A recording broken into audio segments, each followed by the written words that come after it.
Happy Sunday, everyone. Hope you're all doing great and had a great Independence Day for those of you who celebrate, or maybe it's more a memorialization of freedoms that we've lost as we've descended into whatever you want to call the government that we have today. But because of thinking about Independence Day and American history and the kind of deep patriotism that is part of our culture, including our church culture, because so much of the restoration is wrapped up in the kind of founding of America and the Constitution and the Bill of Rights and all of that, I thought to muse on a trend that I've seen many times over the years, but is encapsulated perhaps best by Tim Ballard. And that is kind of a faith-promoting, glossy portrayal of history that is meant to induce like inspiration and awe about, God's hand in everything, and much of which is true and accurate, but is mixed with inaccuracies and contains problems that I think need to be identified and steered clear from if we're to understand truth, what actually happened in history, what has God actually done, and how has he actually intervened, and so forth. And, a lot of patriotism, like spirituality generally, I think is often based on falsehoods, misinterpretations, misunderstandings, misreporting, claims that so-and-so said such and such one upon a time when that actually isn't true, or there's no evidence that it's true. So I decided to pick on Tim because he wrote a series of books called like blank hypothesis. So I'm going to start with the Lincoln hypothesis, then the Washington hypothesis, then the Pilgrim hypothesis. And I think these books are a good example of what I'm talking about, where it's for lack of a better word, like philosophies of men mingled with scripture, or, philosophies of faith promoting rumor mingled with true history.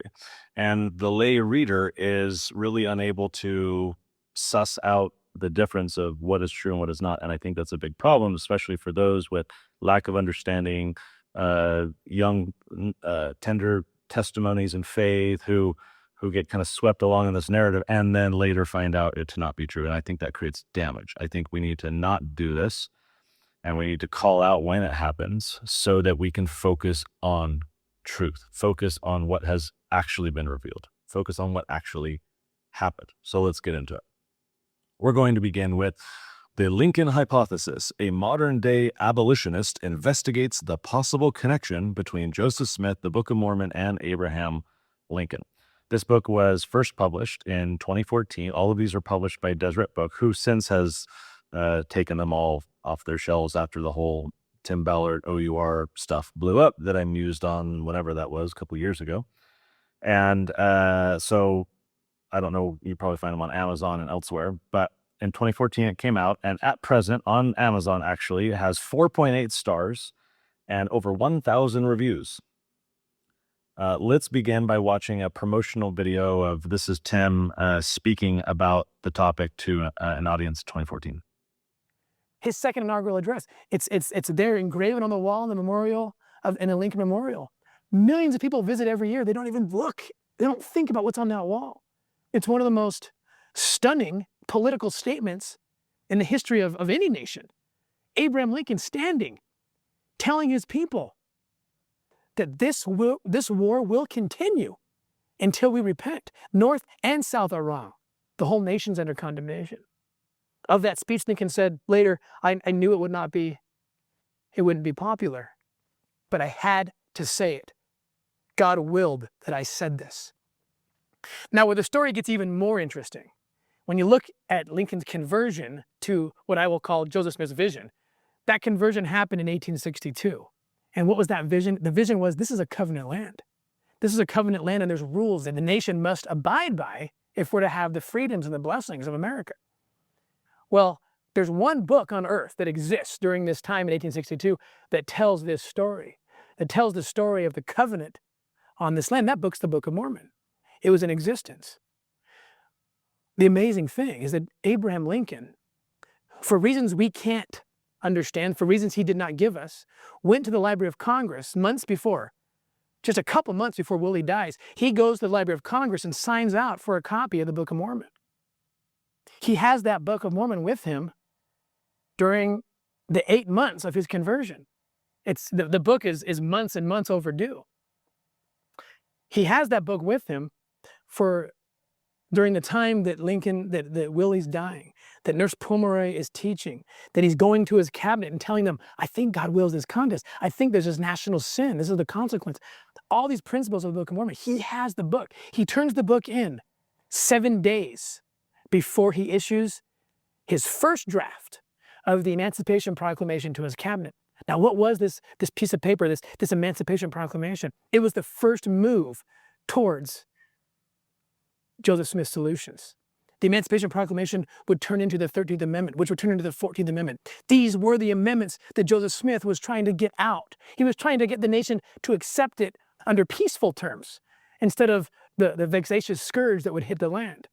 Well, here's the scourge happens because they killed the prophet, and Lincoln's learning in the hard way. That first document that leads to Joseph Smith's prophetic solutions, he lays it down 7 days after he turns that Book of Mormon back into the Library of Congress. From that point on, if you study Lincoln's speeches, everything that comes out of his mouth after that, when he's talking about the national solution, all comes back to the covenant on this land. Repent, people. Fast and pray. Turn to God. That's what's going to end this war. It's the only thing that will end this war. He understands that.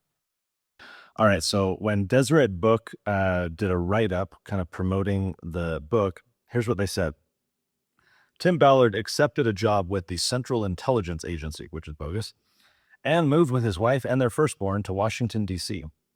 It was his first visit to the nation's capital, and even though it was almost midnight when they arrived, he wanted to climb the steps of the Lincoln Memorial and pay homage to the 16th President of the United States. It was around 1 a.m. in the shadows of the grand Lincoln sculpture that Ballard held his baby son and felt something spiritual. Quote from Tim Ballard, "There was something about Lincoln. I couldn't articulate it, but it was something connected to the Restoration." The Deseret News reporter goes on to say, Ballard's impression that night led him on a 10-year personal investigation into Lincoln as a possible gospel ties and resulted in him publishing The Lincoln Hypothesis in 2014. As part of his research, Ballard went to the Library of Congress to examine its first edition copy of the Book of Mormon, which Lincoln checked out for about 8 months during the Civil War. Ballard describes his experience in great detail in his book and came away with some thought-provoking conclusions, including one about the timing of events. Quote from Ballard, 7 days after he turned the book back in, he lays out the first preliminary copy of the Emancipation Proclamation to an awestruck and disappointed cabinet who didn't want to see this happen. What was he doing with this book? Book referring to the Book of Mormon. Okay, so that's from the Deseret News, this kind of fluffy, whatever, promoting the book, promoting Tim. So what are the facts? The facts are that on November 18th, 1861, the Executive Mansion borrowed the following books from the Library of Congress. They borrowed, yes, the Book of Mormon. They borrowed a book called The Mormons or Latter-day Saints. They borrowed another book called Mormonism, Its Leaders and Designs.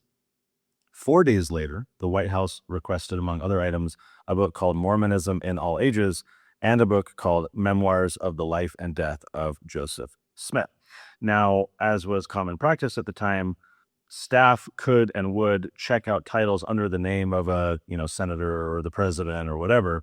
And so this was done under the name of Lincoln, but there's zero evidence or knowledge that this was actually Lincoln ordering it, involved in it, actually reading the books. And yes, the Book of Mormon was kept for 8 months before returning it. The reasons for whether Lincoln or his staff aren't explained in any documentary record that we have. The president at the time, Lincoln, was considering the appointment of a new territorial governor for Utah, considering Utah's petition for statehood. Just 5 months later after this, the Moral Anti-Polygamy Act was introduced. This was aiming to punish polygamy in Utah by declaring bigamy as a crime in U.S. territories. And so that bill was introduced 5 months later, but prior to the bill being introduced, there's lots of conversation and discussion. What are we going to do with this and so forth? And I surmise, my hypothesis is that it's likely Lincoln's staff was just studying up on the Mormons because this issue was heating up in Congress. So there's, sure, maybe Lincoln was involved in that, but it's not like, let me sit here and read the Book of Mormon. It's, let me get all these different books about Mormons because I need to understand who they are, and I'm dealing with this Brigham Young character, and I got to understand what I'm dealing with because I've got to try and contain this issue. Keep in mind, the Republican Party has been formed just years prior, specifically on the platform of combating the twin barbarisms, as they called it, of evil, slavery and polygamy. This is why the Republican Party existed. This is what they stood for.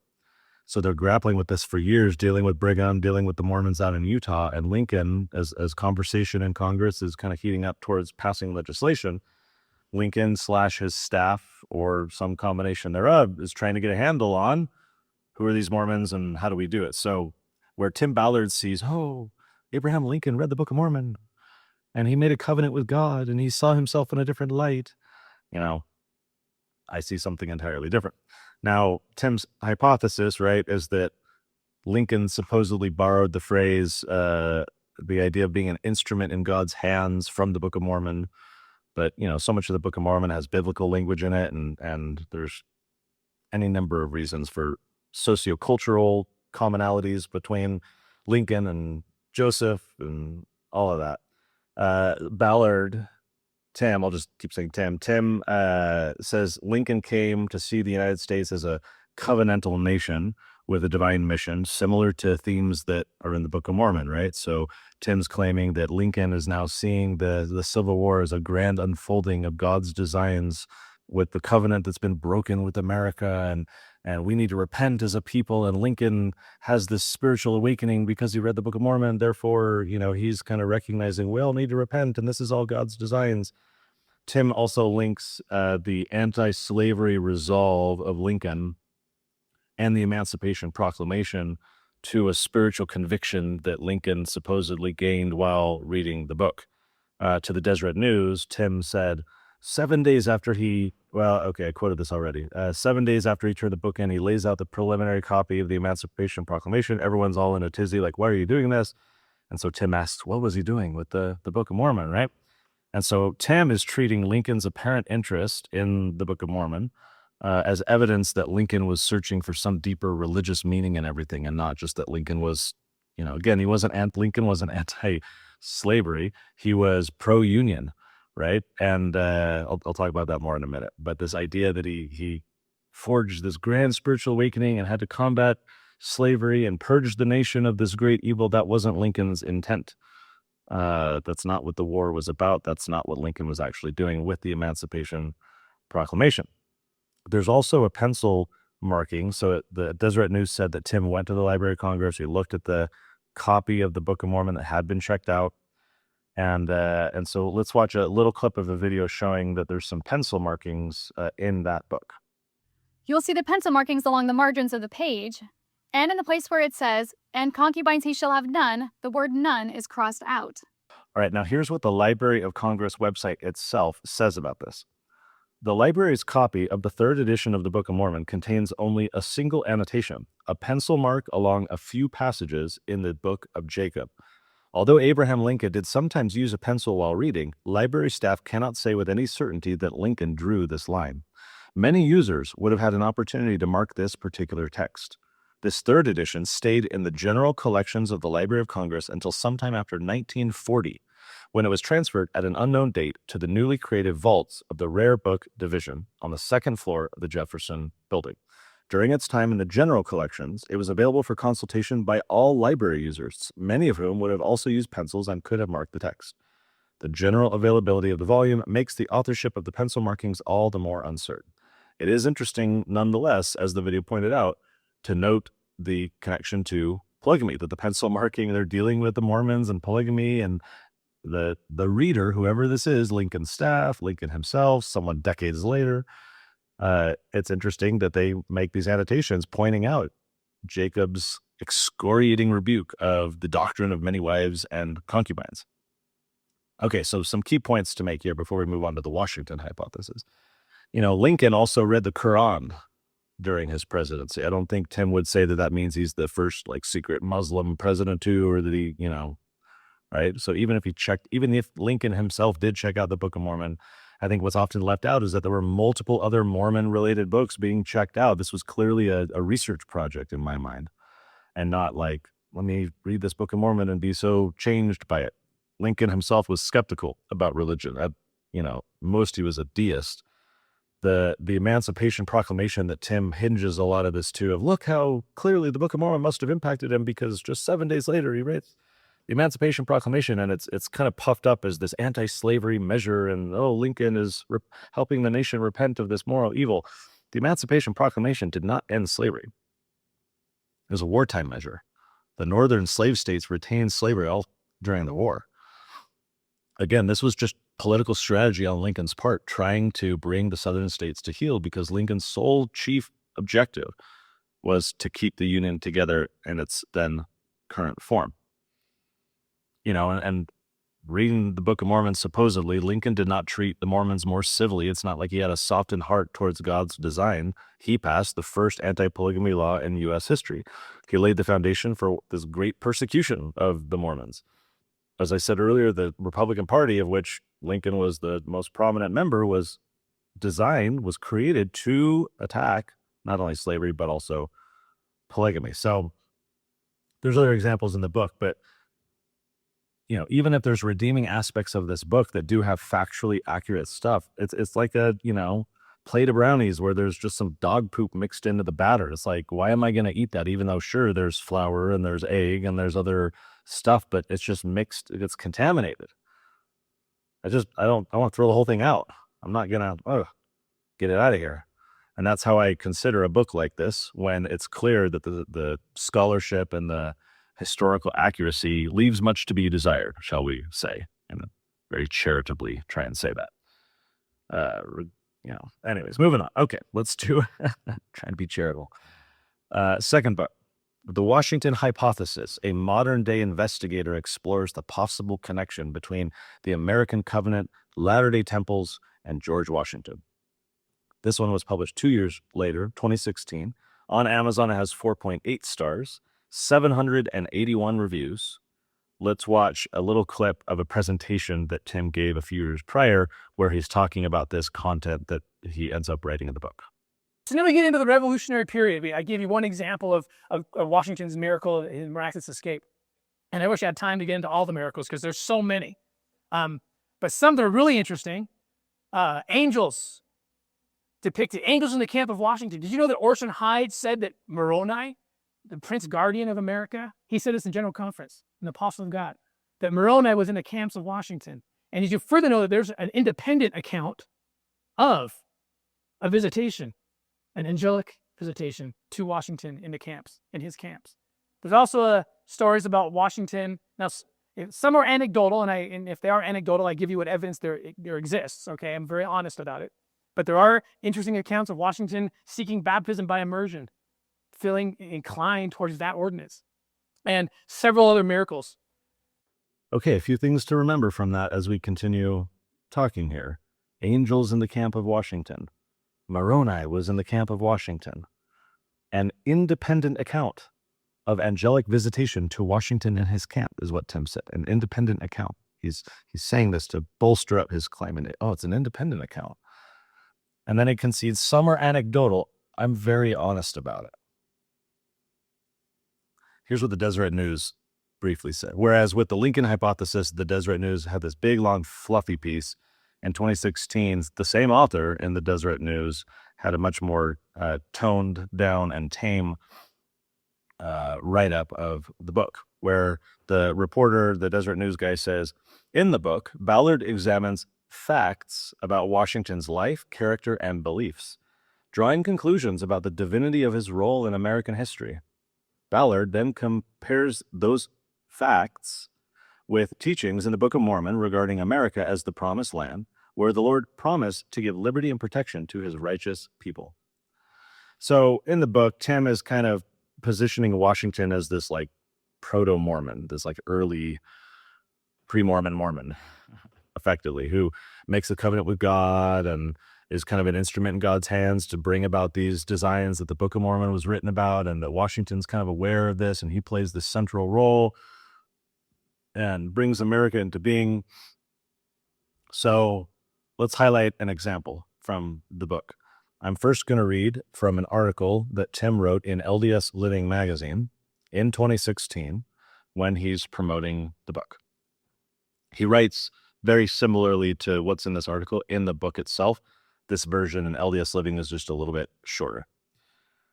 Tim writes, "Did you know that angels likely appeared to George Washington at Valley Forge during the winter of 1777? Was the angel Moroni one of them? Here's what we know. On July 4th, 1859, Anthony Sherman, keep that name in mind, Anthony Sherman, one of Washington's soldiers at Valley Forge, who was now 99 years old, was one of the last remaining veteran soldiers of the Revolution. Before he died, he wanted to tell someone of an event he had witnessed at Valley Forge. So he asked his friend and journalist, Wesley Bradshaw. So we've got Anthony Sherman, the guy who's 99. We have Wesley Bradshaw, the friend and journalist, to meet him at Independence Hall, the place where the Declaration of Independence had been signed. They sat down on a bench inside the hall, and the old man recounted a vision and prophecy Washington reportedly had received at Valley Forge. The prophecy spoke of a series of conflicts America had faced and would face, including wars and rumors of wars, whose descriptions sounded a lot like the War for Independence, the American Civil War, and other future conflicts. The point of the vision was to tell Washington that America was God's creation and would endure and be victorious over all these conflicts. Okay, so a couple things to note before we get into the story that 99-year-old Anthony Sherman told to journalist Wesley Bradshaw is that Tim is saying that angels likely appeared. He's saying, here's what we know. Tim is saying, we know Anthony Sherman, 99-year-old guy, he's talking to the journalist, he's sharing this vision, and then proceeds to share, 99-year-old Anthony Sherman proceeds to share this vision to his journalist friend. And I quote, so this is what Sherman is saying about this story from Washington, this vision. This afternoon, as I was sitting at this table engaged in preparing a dispatch, something seemed to disturb me. Looking up, I beheld standing opposite me a singularly beautiful female. So this is Washington's perspective, his vision. So astonished was I, for I had given strict orders not to be disturbed, that it was some moments before I found language to inquire the cause of her presence.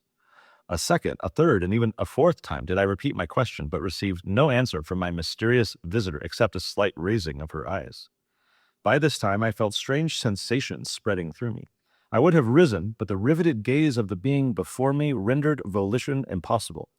I essayed once more to address her, but my tongue had become useless as though it had become paralyzed.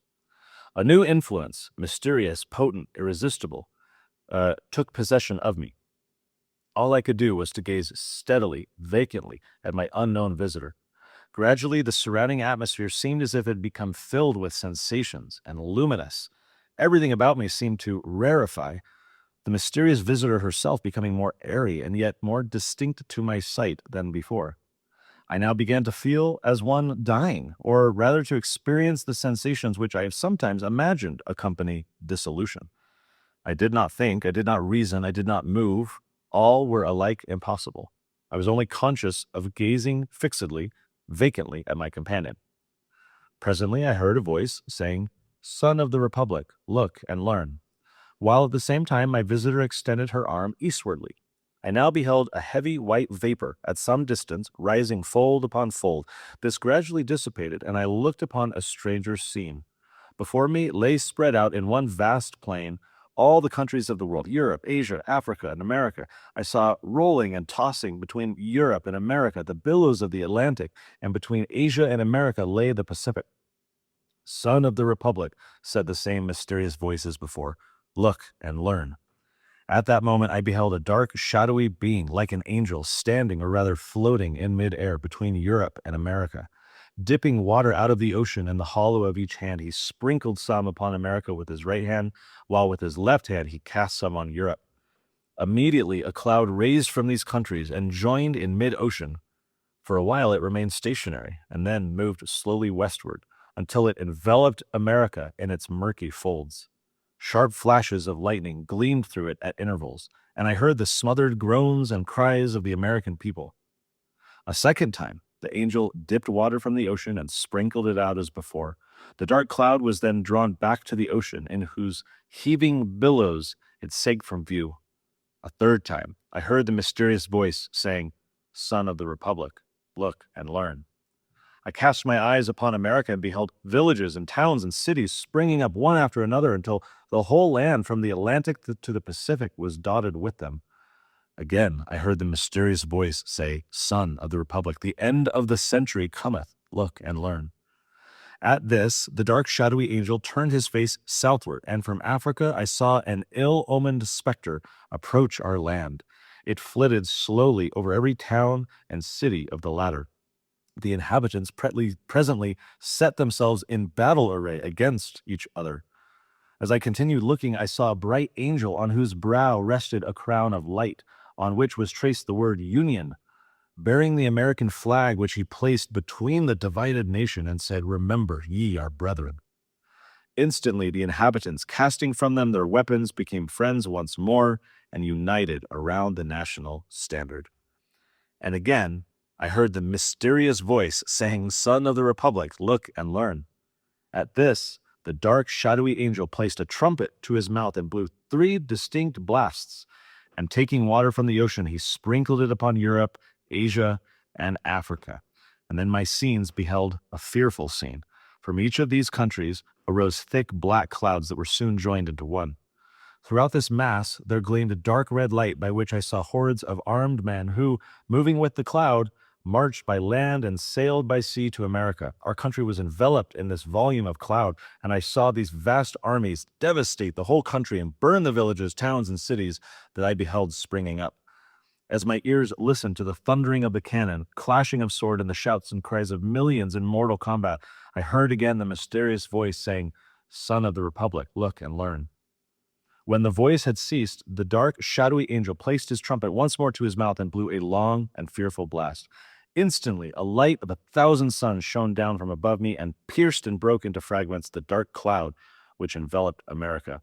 At the same moment, the angel upon whose head still shone the word Union, and who bore our national flag in one hand and a sword in the other, descended from the heavens, attended by legions of white spirits. These immediately joined the inhabitants of America, who I perceived were well nigh overcome, but who immediately, taking courage again, closed up their broken ranks and renewed the battle. I'm almost done. Again, amid the fearful noise of the conflict, I heard the mysterious voice saying, "Son of the Republic, look and learn."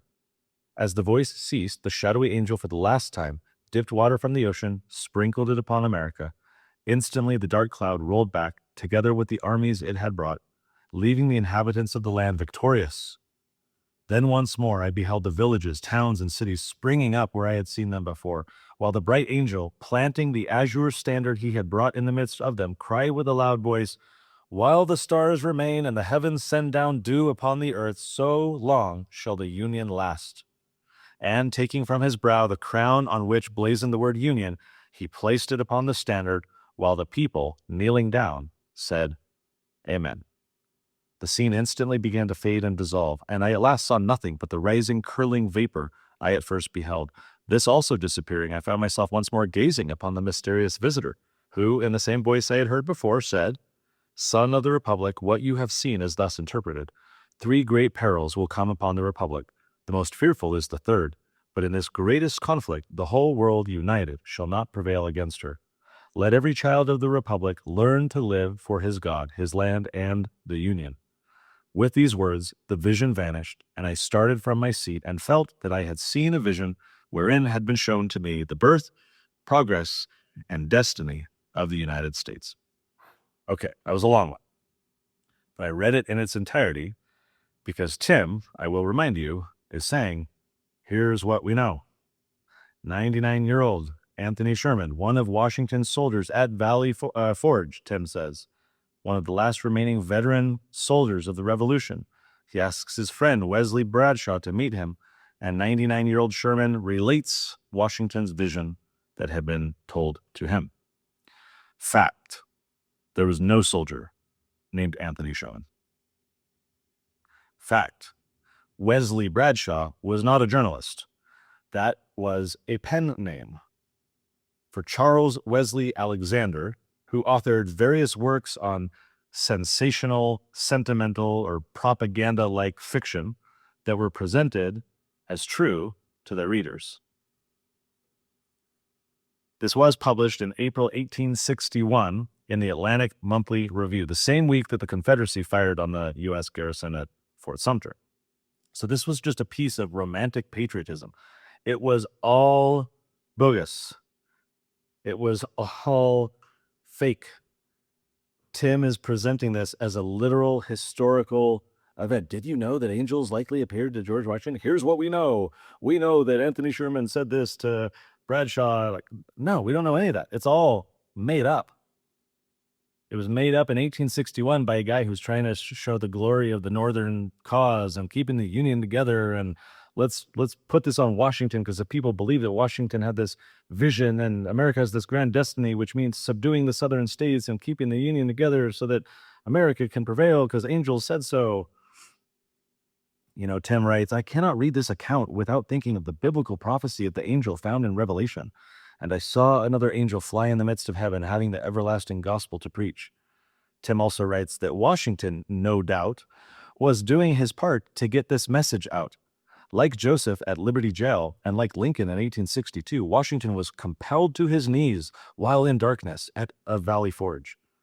And he was blessed for it. He had received an assurance from the Lord about the fate of America, and he led the nation in righteousness. As he led the nation in righteousness, he would be victorious. He needed to know this. Now he did. I mean, Tim is just not only relying on fake sensationalist stories that are completely bogus, but he's then extrapolating. Washington said this. Washington did that. Washington felt this. Washington must have done, it's just intellectual garbage, The problem is that, and for those of you longtime musing listeners, you'll start to see a connection that I will make more explicit at the end of this musing, that Tim is relying heavily on secondary sources that come much later. The footnotes, if you look at his different stories and claims, the footnotes reveal this. You can see, for example, let me share another story from the Washington Hypothesis. Tim writes, while Washington and his small party camped in the woods near the Kanawha River, this is in 1770 to do some land surveying. So this is before the Revolution, 1770, the French and Indian War and everything, right? So it's 1770. Washington and a small party are camped there. Tim writes that a small party of peaceful Indians entered the camp. Though surprised, Washington stood and greeted them politely. It became clear to Washington that the leader of this band of Indians was an elderly man, the Grand Sachem, as he was called. And it soon became clear that the Grand Sachem, after hearing that Washington was in the territory, had traveled quite a distance to catch up with him and lay eyes on him. Why this Indian chief would sacrifice so much just to meet the 38-year-old Washington was, on the surface, a strange thing. For, at this time in history, Washington was not the man of fame he would one day become. Indeed, the Revolution and his role in it were years away still. But as the chief began to speak, Washington realized why he had come for him. I am a chief and ruler of many tribes. My influence extends to the waters of the Great Lakes and to the far blue mountains. I have traveled a long and weary path that I might see the young warrior of the great battle. Tim then continues. He signaled to Washington. Washington understood instantly.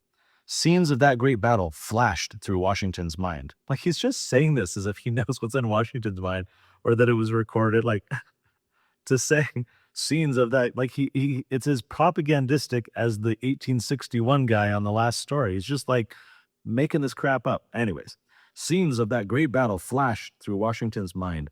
Though it had occurred close to a decade and a half earlier, he remembered it well. He could still see the long, thin lines of British troops snaking their way through the untamed American wilderness, their bright red coats practically shining against the backdrop of lush green trees and bushes. It was a scene that marked the beginning of the French and Indian War, a fierce contest between the French and British over who would control the American continent. Though only 23 years old at the time of that war, Washington had been commissioned to be a colonel under the command of British General Edward Braddock. As Washington was playing out the rest of the battle scene in his mind's eye, he was jolted back to the present by the words of the Grand Sachem. There was no need for Washington to replay the scene on his own. as the old chief would instead narrate it for the entire camp, for he himself had been there with Washington. And here is the quote from the Grand Sachem. "By the waters of the Monongahela, we met the soldiers of the king beyond the seas, who came to drive from the land my French brothers. They came into the forest with much beating of drums and many flags flying in the breeze. Like a blind wolf, they walked into our trap, and the faces of these red-clad warriors turned pale at the sound of our war whoop. It was a day when the white man's blood mixed with the streams of our forests, and 'twas then I first beheld this chief," pointing to Washington. "I called my young man and said, 'Mark, you tall and daring warrior, he is not of the Redcoat tribe. He is of the Long Knives. He has an Indian's wisdom. His warriors fight as we do. Himself alone is exposed to our fire. Quick, let your aim be certain,' and he dies." Grand Sachem continues, "Our muskets were leveled, muskets that, for all but him, knew not how to miss. I, who can bring the leaping squirrel from the top of the highest tree with a single shot, fired at this warrior more times than I have fingers. Our bullets killed his horse, knocked the war bonnet from his head, pierced his clothes, but 'twas in vain. A power mightier far than we shielded him from harm. He cannot be killed in battle." End quote from the Grand Sachem. Tim continues, "Washington's travel companions listened in amazement. Washington knew that what the old man recounted, though most bizarre, was in fact the truth." Okay, so what's reliable here? What's reliable is that Washington himself, shortly after that battle, wrote that he had 4 bullets through my coat and 2 horses shot under me, while he himself escaped unarmed. This is a documented contemporary story from Washington himself. 4 bullets through his coat, 2 horses shot under him. He also wrote to his mother about bullets piercing his clothing and horses being shot out from under him. So that just further corroborates a contemporary documentation from Washington. So the idea of not being hit by, some bullets is directionally right in the sense that he was under fire, he survived unscathed. The stronger legend, this idea that he was supernaturally protected, or that the native warrior and this chief, they were fighting at him many times and recognizing the divine providence and all, that's part of this kind of mythology that later grew. So that quote that I just read, that Tim includes in his book, as if it is fact, mind you, absolutely just stating this happened, Washington felt this, the Grand Sachem appears here, he says this, here's what, so Tim is just presenting this all as fact. What is Tim's source? If you look at his book and the footnote that he includes for that citation, it is to, let's see, okay, I wrote it down where it is. Okay. I need to read one more thing before I share with you where it is. So again, claiming that it's legitimate, Tim writes, "As the Grand Sachem recounted to the group what he had come to tell them, vivid and sobering thoughts of the bloody scene raced through their minds," as if Tim can know this. "After a brief pause, the old Indian opened his mouth again to make his concluding remarks, or, better said, his concluding prophecy." And then again, quoting from the Grand Sachem, "I am old and soon shall be gathering to the great council fire of my fathers in the land of the shades. But ere I go, there is a something bids me speak in the voice of prophecy. Listen, the Great Spirit protects that man and guides his destinies. He will become the chief of many nations, and a people yet unborn will hail him as the founder of a mighty empire. I am come to pay homage to the man who is the particular favorite of heaven and who can never die in battle." Tim continues, "After a moment of silence, the camp looked to Washington, who up until that time had remained silent, his eyes politely fixed on his elderly visitor. Finally, he responded." So here's Tim quoting George Washington, responding to the Grand Sachem, and Washington says, according to Tim, "Our destinies are shaped by a mighty power, and we can but strive to be worthy of what the Great Spirit holds in store for us. If I must needs have such lot in life as our red brother presages, then I pray that the Great Spirit give unto me those qualities of fortitude, courage, and wisdom possessed by our red brother. I, the friend of the Indian, have spoken." Okay. What is Tim Ballard's citation for all of this? It is a book written in 2005 titled Founding Fathers, Secret Societies, Freemasons, Illuminati, Rosicrucians, and the Decoding of the Great Seal.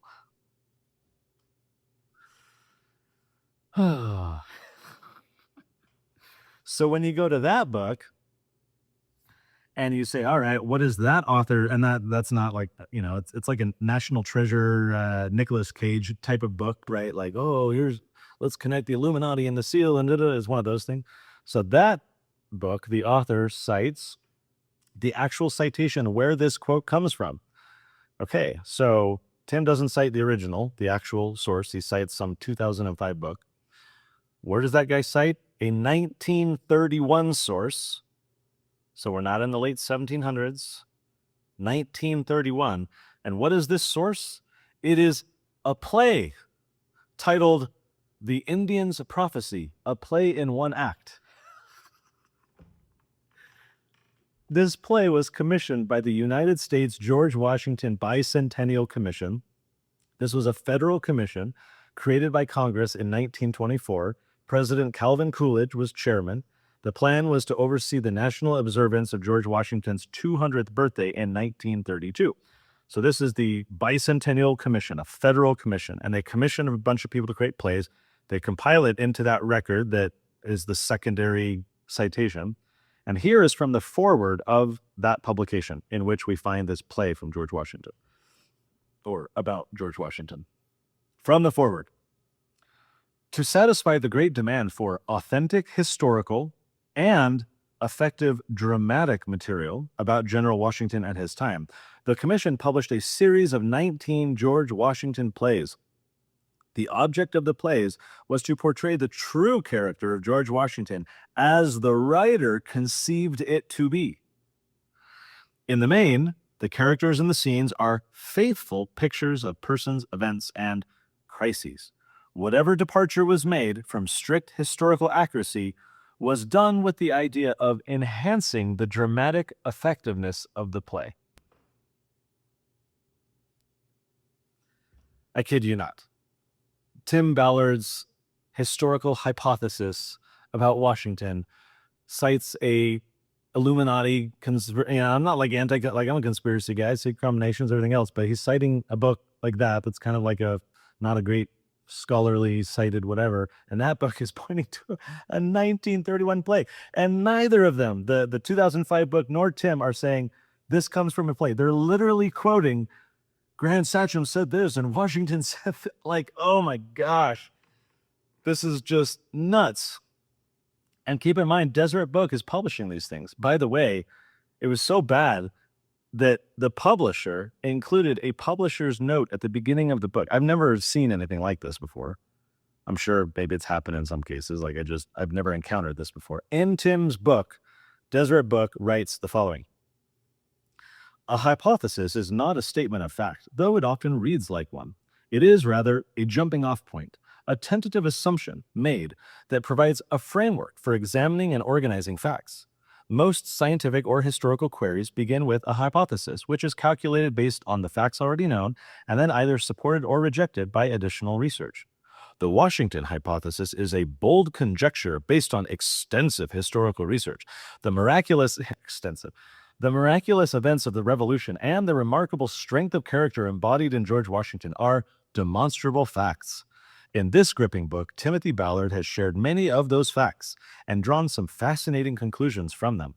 Whether or not you come to the same conclusions, whether you support his hypothesis or not, we believe you will gain a new appreciation for the events that shaped America as a nation and for the greatness of its first president, George Washington. So the events that shaped America, the facts, extensive historical research, like claiming that this thing happened in 1770 with Washington, without any qualifiers, without any accurate citations, that they're freaking pointing to a play. Oh my gosh, this is so crazy. There's a third book. I've got notes. I don't want to take too much longer here. You're sensing the recurring thread that I'm really trying to drive home. Nonetheless, let's very briefly at least mention this book. It's called The Pilgrim Hypothesis, exploring the possible connections between the Restoration of the Gospel, The Gathering of Israel, and the Pilgrims Who Founded America. Published in 2020, 4.9 stars on Amazon, 575 reviews. Here's a trailer that Tim put together about the book.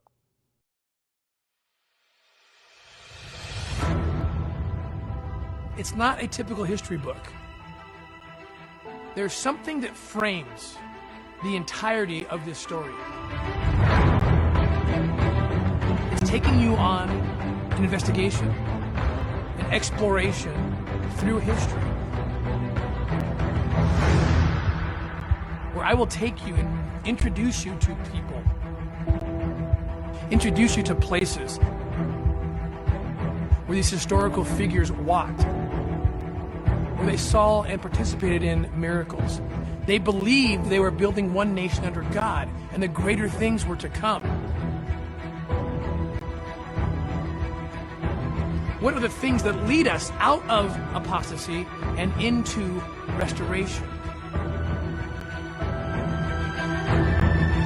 The discovery of America, Christopher Columbus. The Pilgrims coming to the land. George Washington and the Revolution. What this book really is showing how history corroborates the scriptures of the Restoration. And look, like, I agree with the premise that America is divinely inspired, that many of the founders were like the events that orchestrated everything, that God had a hand in it. I'm not against any of that. I don't disbelieve it. I'm not saying it's wrong, but it's the brownies. Like, sure, the wheat and the sugar and the, whatever, like, all those parts are good for you. Just don't put the freaking dog crap in the mix, And like this book, this Pilgrim Hypothesis, it's advancing this overall narrative, right? God had his hand in bringing these people over and connected to the Book of Mormon. But like the book could have been just pamphlet size. It's just got so much of fluff in here. I laughed at this one reviewer who said, the book would be half as long if Tim took out every time he uses his own name. He sure does like himself. And like my complaints about the scholarly inaccuracy and or not even scholarly, just historical garbage in it, I think is indicative of the fact that when you look at the people giving blurbs, endorsements for the book, like this one's from a pianist, another's from an athletic director, another one's from a podcaster, right? He's not getting other historians. He's not getting people who would know any better. This is just fluff. It's patriotic pornography. Oh, that's an interesting term. I just thought of that on the fly. Someone's probably used that before. But that's what it feels like. It's just, it's titillating you from a spiritual and political patriotic standpoint. It's like, oh, this hits me in the feels, and I get a thrill up my leg, like Chris Matthews said years ago on MSNBC about Obama. Like, oh, this makes me feel good, and oh, this, yay America, and yay God, and yay restoration, and like, look, again, like 95% of it, I'm going to say, yep, accurate, good, I agree, on point, sound connection. It's that 5%. It's the dog crap in the mix that just undermines the whole thing, and I got to toss it all out. And like Tim, in the Pilgrim Hypothesis, he's doing the same thing as in the other books. He'll advance, this overarching hypothesis. He'll find a quote or some actual fact. There will be a ton of conjecture thrown in a lot of times in an attempt to like prove the hypothesis. And then he'll just, as that reviewer said, have tons of like personal stories in there. Years ago, I remember people, when I started the Tuttle Twins, people would talk about the Rush Revere series, because we started doing American history books. And we have a third volume out now, TuttleTwins.com/history. Get volume 3. And so when we started doing the American history books, I'd have people say, oh, what about the Rush Revere series? And it's this book that Rush Limbaugh had done, or book series, and the main character is Rush. And he is kind of in the plot and in the, like, their books as much about Rush as they are about American history. So I was always kind of telling people years ago when we started doing American history, I'm like, no, you don't, it's not good. And it's like the same with Tim. It's, half of the Pilgrim Hypothesis is just talking about him and his adventures. And there's arguments in there. Again, I could pick it apart, but like 95% of these books are fine and they're decent. But again, you can cut out, 75% of these books and simplify it to just the core stuff. But it's just, it's filler. It's patriotic pornography. It's just feeding people to get a high on, like, oh, we're so awesome because America and God and America, it's just sad. how many people look at all the reviews. They're, oh, I love this book. Like, I was going to like clip a whole bunch of the reviews and show them all just to show how many people are getting swept up in all this. And I decided not to waste my time and put in the effort. But go to Amazon yourself, scroll through the reviews, and they're all these just people who they don't know any better. They're not looking through the secondary sources. They're not following the citations. They're not, And so like none of this is history. The issue is that Tim and Deseret Book and other people, they present this as history with a, healthy dose of conjecture or hypothesizing and Tim's stories. But it's not history, it's hagiography. Hagiography is a biography that idealizes its subject. You're making someone look really good, right? You're not presenting like a historical, true analysis. You're just writing a puff piece. And so if there's any stories or issues or perspectives that don't align with that ideal image, they're ignored. If they're even brought up, they're minimized, right? Because you got to elevate this person. And that's what certainly was going on with Washington. I mean, go look up the apotheosis of Washington. It was critical in the early years after Washington died for the kind of early American elite political class to elevate Washington in this like demigod status in order to kind of advance this American narrative and American agenda and kind of elevate their own authority and their own, God is guiding me. I'm the new president. God has a hand in this. American manifest destiny, right? And so elevating Washington to this like demigod level and assigning to him all these like quotes and things that happen. Oh, this happened in Washington. Here's what Washington said, this vision, blah, blah, blah, like that was very common. And then later with Lincoln, he's the savior of the Union. And look what he said. And look what he did. He must have read the Book of Mormon, blah, blah, blah. Right. And now we've got these grand statues in DC that Tim Ballard at 1 a.m. is going to pay homage to the 16th president of the United States. And people just, it hits them in the feels. And they feel connected to it, and they feel swept up in it, and clearly God must be orchestrating all this. And look, again, 95% I'm going to be aligned, and I agree, and yes, and it's not that I'm coming at this as a total critic or an atheist or someone who doesn't believe that God has had a hand in this. I do. He does. I believe it. But there's dog poo in the brownie batter, right? And so my chief concern here is that when you have stuff like this being passed off and getting 4.9 stars and people are sharing it in their book clubs and at church and they're recommending it, just the brownies get shared, I think it undermines our cause more than it helps it. It hinders more than it helps. I mean, think about an investigator who hears missionaries talking and testifying of Moroni visiting Joseph Smith.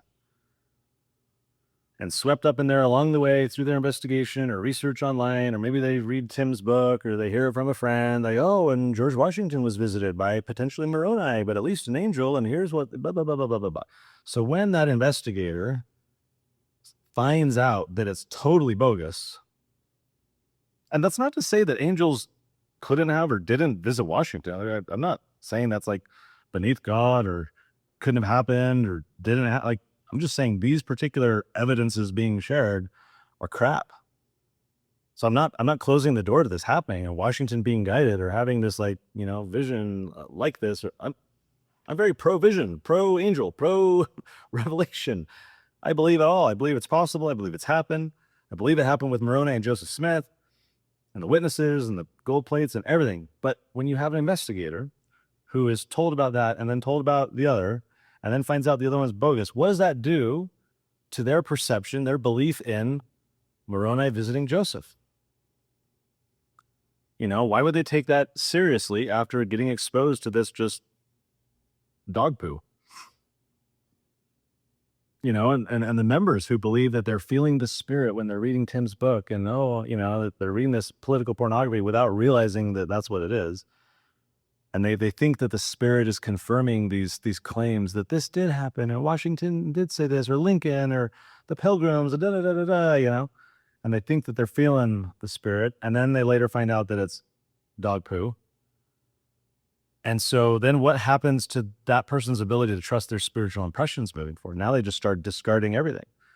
The shelf breaks, they throw the baby out the bathwater, and this happens again and again and again. This happens right now with saints. You go in, like we read as our family, we read through saints. We just went to Nauvoo, we're reading to the kids, we're helping them. But we'll go into the sources with all these claims and we'll point out to the kids, This isn't contemporary. This is from 50 years later. This is from Joseph's enemies, not from his friends. A lot of it's stemming from the polygamy issue. But like, here's the saints book, and it's portraying itself, holding itself out as history, and yet the sources being cited are shoddy, but they're being claimed. When you read the saints book, Joseph Smith said this, Joseph Smith did that, and just like with Washington, they're assigning to the original person actions and statements that might have happened, probably didn't happen, or if they did happen, probably were different than what's being related, and yet, because decades later, by other people who have other motives, are claiming that Joseph said this or Joseph did that, it's being written in the book as if it's like first person certain.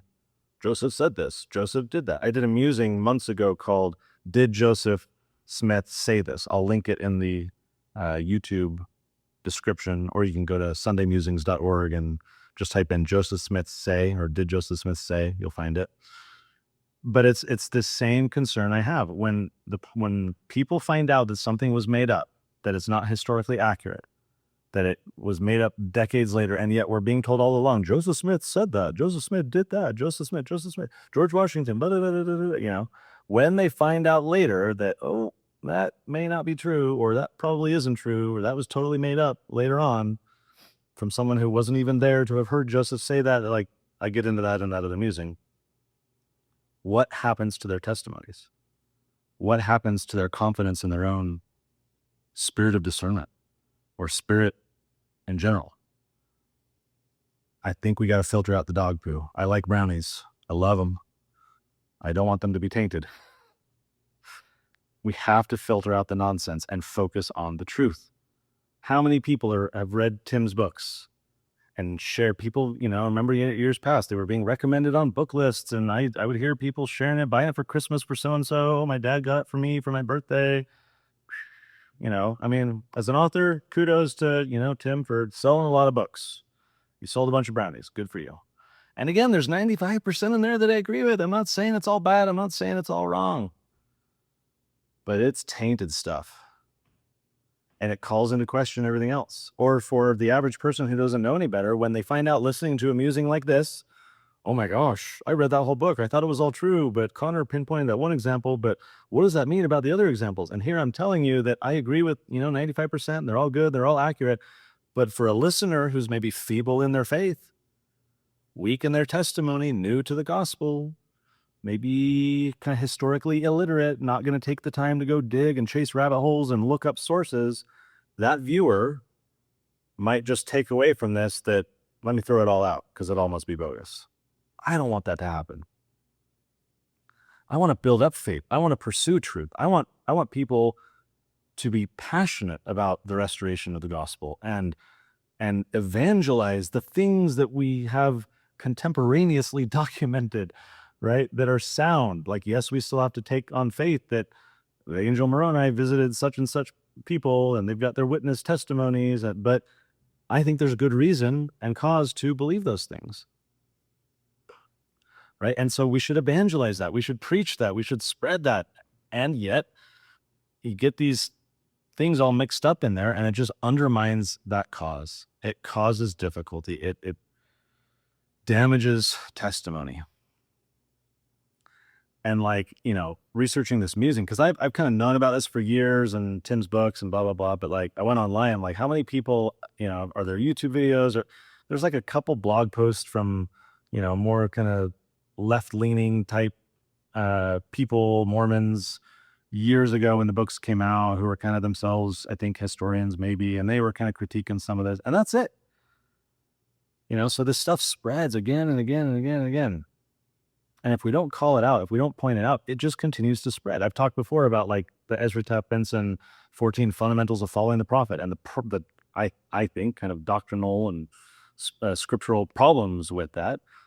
And there's allegedly behind the scenes, Kimball had kind of shut him down and told him to knock it off and don't say stuff like that. But that's not publicly documented. I share other examples in those musings where that's happened, where you get these kind of falsehoods or misrepresentations or things to spread. And if they're not dealt with, if they're not publicly addressed, people keep buying books like this and they eat their poo-laced brownies. and they get their political pornography and they feel good about whatever until they don't, and they find out the truth. I think we should focus on the truth at the outset. So, happy Independence Day. Let's celebrate what actually happened, and let's ignore and call out the rest. See you next Sunday.